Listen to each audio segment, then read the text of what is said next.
আসসালামু আলাইকুম। হ্যালো সাতমাইলবাসী, আপনাদের কিন্তু আজকে নিয়ে চলে আসলাম যশোরের প্রাণ কেন্দ্র দোয়াটানায়।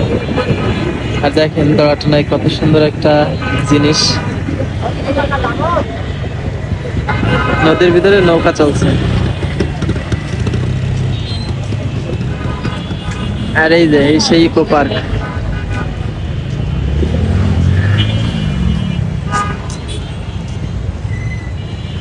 ইকো পার্কের অপর সাইডে দেখেন সুন্দর একটা জিনিস, এটাতে আসলে কি এখনো পর্যন্ত আমি জানি না, তবে সাইডে আছে হসপিটাল, হসপিটালের একদমই সামনে। এটা মনে হচ্ছে যে একটা রেস্টুরেন্ট।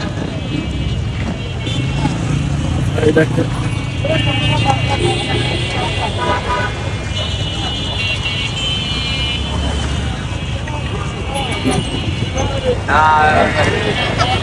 পড়াশোনার কি অবস্থা দেখেন।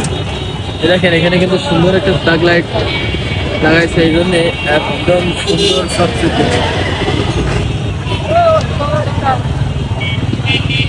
সবাই ভালো থাকবেন, সুস্থ থাকবেন, আল্লাহ হাফেজ।